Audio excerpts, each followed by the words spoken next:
प्यारे, आप सभी का इस वीडियो में हार्दिक स्वागत एवं अभिनंदन है। आज हम कक्षा 9 हिंदी यूपी बोर्ड के विद्यार्थियों के लिए बात, जो प्रथम पाठ है गद्य का, बात जिसके लेखक पंडित प्रताप नारायण मिश्र जी हैं, उसके संपूर्ण अभ्यास प्रश्नों के हल के साथ और जो व्याकरण बोध के प्रश्न होते हैं, समास, विलोम और संधि विच्छेद इत्यादि, अर्थात पूरे अभ्यास प्रश्नों के एक एक प्रश्नों के हल के साथ उपस्थित हुए हैं, जिससे आपका पूरे पाठ का डाउट समाप्त हो जाएगा।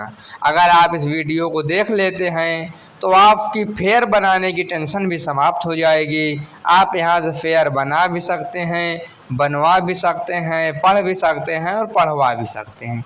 तो ये छात्रों और अध्यापकों दोनों के लिए बहुत ही उपयोगी वीडियो होने वाली है। आप लोग इसी प्रकार हमसे जुड़ जाइए। हम चैनल पर अपने इसी प्रकार की वीडियो 9, 10, 11, 12 की लाते रहेंगे, जिससे आपको एक हिसाब से ये आसानी होगी और पूरा उत्तर हिंदी पाठ का मिल जाएगा। इस पाठ का पहला प्रश्न अब हम देखेंगे। लिखा हुआ है, दिए गए गद्यांश पर आधारित प्रश्नों के उत्तर दीजिए। तो यदि हम वैध होते तो कफ और पित्त के सहवर्ती बात की व्याख्या करते, यहाँ से लेकर प्रकाशित करती रहती है, यहाँ तक पूरा गद्यांश यानी गद्य का अंश दिया हुआ है और नीचे प्रश्न इसकी क्लिप हमने लगा दिया है किताब से। अब इसको हम अपने फेयर में कैसे लिखेंगे और हमको परीक्षा के समय कैसे लिखना है, जैसे ये नीचे लिखा हुआ है इस प्रकार पेपर या कॉपी या किताब में लिखा रहता है, हमको फेयर या परीक्षा के समय इस प्रकार लिखना होता है। प्रश्नोत्तर का डाल देंगे और यदि हम पूरा तो हम लिख नहीं सकते अपने कॉपी में, नहीं, प्रश्नपत्र लिखते लिखते बहुत समय लग जाएगा, तो लिए हम संकेत लिख देते हैं। किसी भी गद्यांश के पहले 2-3 शब्द लिख देते हैं और आखिरी में 2-3 शब्द लिख देते हैं, तो ये हमारा संकेत हो गया। अब पहला प्रश्न कह रहा है कि उपयुक्त गद्यांश का संदर्भ लिखिए, तो पहला संदर्भ लिख करके और प्रश्नोत्तर का लिख करके प्रश्नोत्तर का प्रश्न का उत्तर दे रहे हैं, तो अब इस प्रकार फेयर में लिख लेंगे, परीक्षा में लिख लेंगे और संदर्भ लिखेंगे इसका कि प्रस्तुत गद्यांश हमारी पठित पाठ्य पुस्तक हिंदी में संकलित बात नामक पाठ से लिया गया है, जिसके लेखक प्रताप नारायण मिश्र जी हैं। अब दूसरा प्रश्न कह रहा है कि रेखांकित अंश की व्याख्या कीजिए। तो जो गद्यांश में पंक्तियों के नीचे रेखा खींची है, उतनी ही रेखांकित अंश की व्याख्या करना है। तो अब इस प्रकार हम लिखेंगे अपने फेयर कॉपी में, दूसरा रेखांकित अंश की व्याख्या हेडिंग डालेंगे और लिखना प्रारंभ कर देंगे कि लेखक कहता है कि यदि हम वैद्य होते तो कफ और पित्त जैसी बीमारी के विषय में बात करते, और यदि हम भूगोल के जानकार होते तो जलवायु और पर्यावरण संबंधित बातें करते, लेकिन हमको इन दोनों विषयों पर बात करने का अधिकार नहीं है, क्योंकि हमको इन क्षेत्रों की जानकारी नहीं है। अंततः लेखक कहना चाहता है कि हम लेखक हैं और इसी नाते समाज और देश से संबंधित बातों को सुन और समझकर इसी विषय पर लेखन कार्य करने का कार्य करते हैं। तो इस प्रकार जब हम पुस्तक खोलकर प्रश्नों और इस प्रकार उसकी व्याख्या को देखेंगे और समझेंगे तो हमको और भी बढ़िया समझ में आएगा और भविष्य में हम अपने से किसी भी गद्यांश या पद्यांश की व्याख्या कर पाएंगे। तीसरा प्रश्न कह रहा है कि मुख के 4 पर्यायवाची शब्द लिखिए। तो 4 पर्यायवाची शब्द है आनन, मुँह, मुखड़ा और वदन। अब प्रश्नोत्तर खा देखिए, इसी प्रकार हम लिखेंगे जिस प्रकार प्रश्नोत्तर का है, तो प्रश्नोत्तर का के बाद से हमने लिखवाया है, इसी प्रकार फेयर हम कंप्लीट करेंगे। अब प्रश्नोत्तर खा देखिए और प्रश्नोत्तर खा के गद्यांश को आप पढ़िए, क्योंकि हम पढ़ेंगे तो समय बहुत लगेगा। हम किसे केवल आप प्रश्न के उत्तर की अपेक्षा रखिए और जो ना समझ में आए आप हमसे कमेंट करके पूछ सकते हैं। तो सभी गद्यांशों का पहला प्रश्न यही रहता है कि संदर्भ लिखिए। संदर्भ हमने एक बार जो लिखा दिया ये पूरे पाठ पर लागू होगा, इसीलिए इसको बार बार लिखाने की आवश्यकता नहीं है। यदि आप दूसरे प्रश्न का कार्य कर रहे हैं प्रश्नोत्तर खा का, तो आप भी संदर्भ अपने फेयर में पूर्वत यानी पहले वाला लिख सकते हैं। तो संदर्भ डालिए, उसके बाद लिख दीजिए पूर्वत, यानी पहले के समान इसमें भी संदर्भ रहेगा। समझदार के लिए इशारा काफ़ी। दूसरा है कि रेखांकित अंश की व्याख्या कीजिए। तो इसको देखिए, इन पंक्तियों में लेखक बात के महत्व को बताते हुए कहता है कि बात का प्रभाव मनुष्य तक सीमित नहीं है, बल्कि ईश्वर तक बात के प्रभाव से बच नहीं पाए हैं। लेखक कहता है कि बात का कोई रूप रंग नहीं होता है, परंतु यदि बुद्धि से विचार कर देखा जाए तो हम पाएंगे कि जैसे भगवान के अनेक रूप होते हैं, उसी प्रकार बात के भी अनेक रूप होते हैं। बड़ी बात, छोटी बात, टेढ़ी बात, सीधी बात, खरी बात आदि बात के ही अनेकों रूप हैं। तीसरा प्रश्न है, अगणित और अपूर्व में उपसर्ग क्या है? तो अगणित और अपूर्व में छोटा आ उपसर्ग लगा है। अब गद्यांश का है कि सच पूछिए तो इस बात की भी क्या बात है जिसके प्रभाव से मानव जाति समस्त जीवधारियों की शिरोमणि कहलाती है। यहाँ से लेकर यहाँ तक लिखा हुआ है ना, योगी वाली बात मान रखिए। तो आप अब अपने पुस्तक में, अपने कॉपी में जब फेयर बनाएंगे तो संकेत लिख लीजिएगा, लिख डाल लीजिए सच पूछिए तो, और यहाँ तक मान रखी है। प्रश्नोत्तर गा डाल लीजिए। अब संदर्भ लिखिए। संदर्भ तो बता दिया पूर्वत रहेगा, संदर्भ पूर्वत। दूसरा रेखांकित अंश की व्याख्या, जितने में रेखांक कितने में खींची है, अब इसको आप पढ़िए और समझिए और हम आगे व्याख्या करा रहे हैं। फिर कौन न मान लेगा कि बात की बड़ी बात है यहाँ से ना। तो लेखक बात के महत्व का वर्णन करते हुए कहते हैं कि बात इतनी बड़ी है कि ईश्वर को लोग बिना आकार का मानते हैं, लेकिन तब भी बात की आवश्यकता पड़ती है। लेखक के अनुसार वेद में ईश्वर से संबंधित बातें लिखी हुई हैं। कुरान शरीफ और बाइबल तक में भी बातों का ही वर्णन मिलता है, इसीलिए बात का महत्व बहुत बड़ा है। यानी बात का महत्व समझा रहा है लेखक कि ईश्वर से भी बात के माध्यम से ही लोग मिलते हैं। यानी जब कोई हम मंत्र बोलते हैं, अजान बोलते हैं, तो ये बात ही तो है। तीसरा प्रश्न, बिन बानी वक्ता बड़ योगी का क्या अभिप्राय है? तो बिन बानी वक्ता बड़ योगी का अभिप्राय है बिना बोले ही महान वक्ता या विद्वान होना, या बहुत बड़ा विद्वान होना। इस प्रकार हम इसको कंप्लीट कर लेंगे।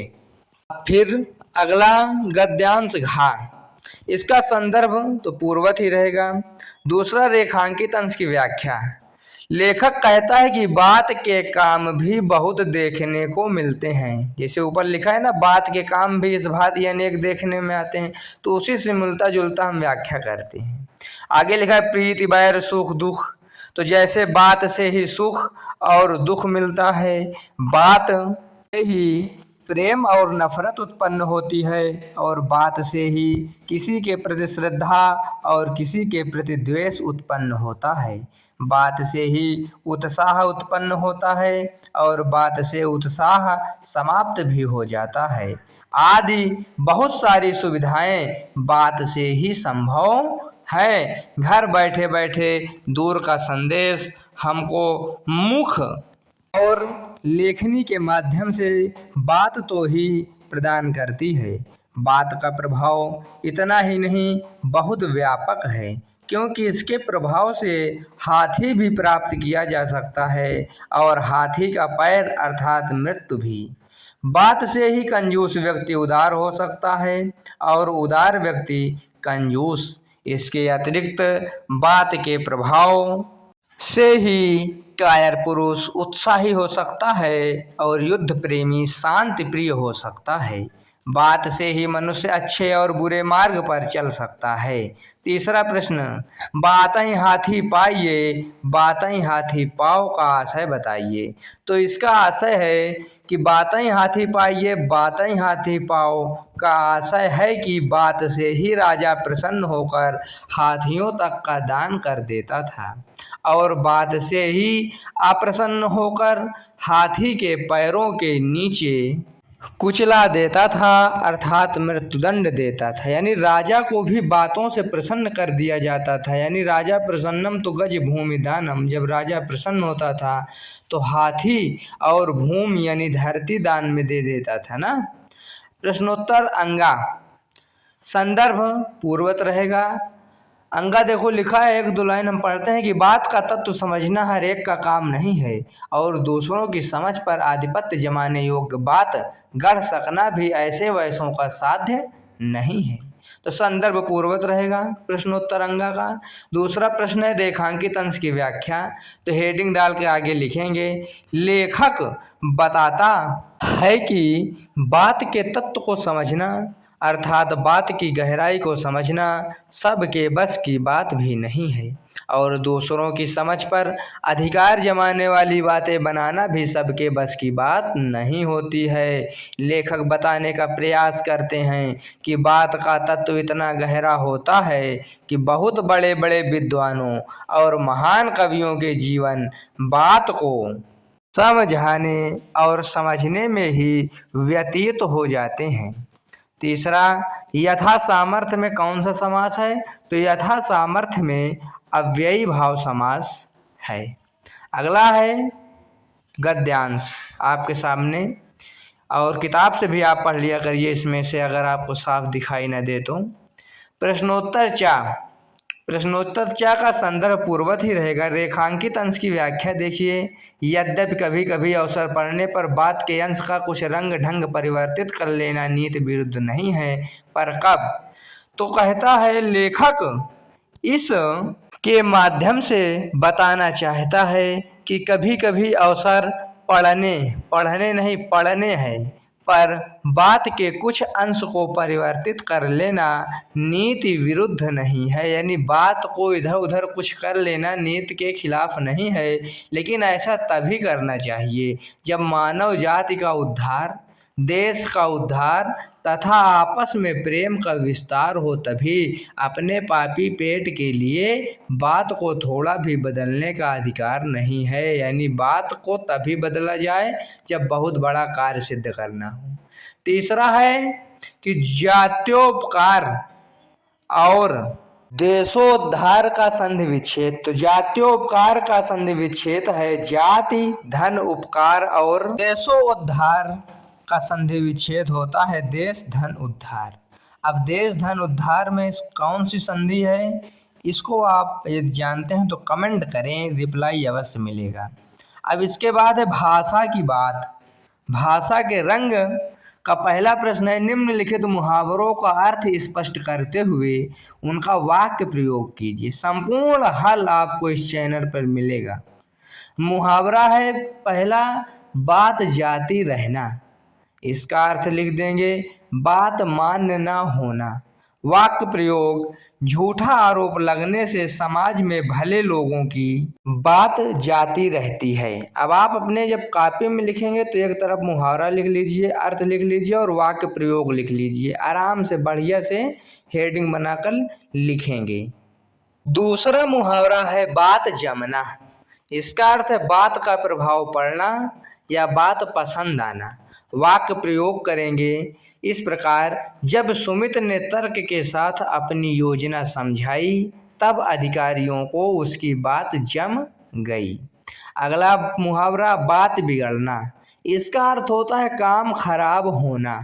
वाक्य प्रयोग, गाड़ी बिगड़ जाने से चालक यानी ड्राइवर, चालक की पूरी बात बिगड़ गई। अगला मुहावरा बात का बतंगड़ बनाना।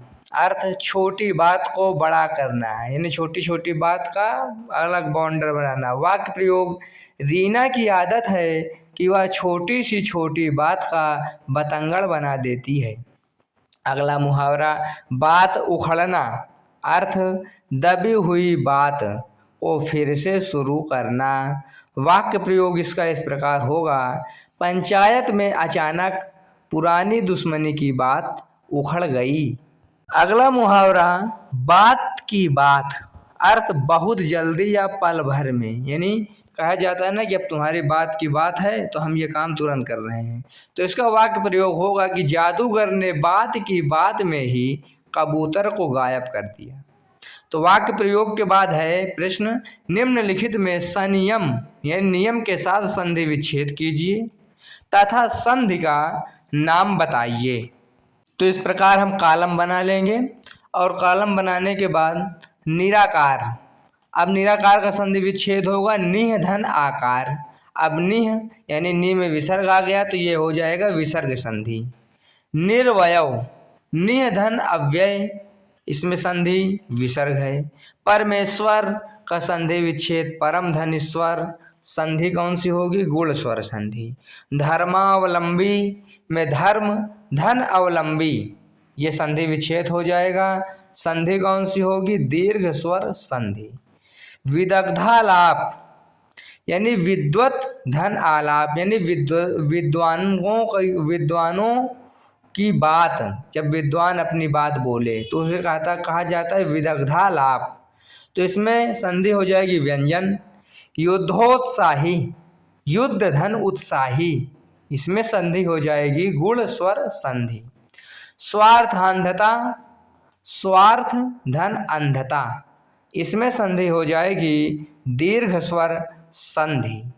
कवीश्वर का संधि विच्छेद होगा कवि धन ईश्वर और संधि इसमें है दीर्घ स्वर संधि।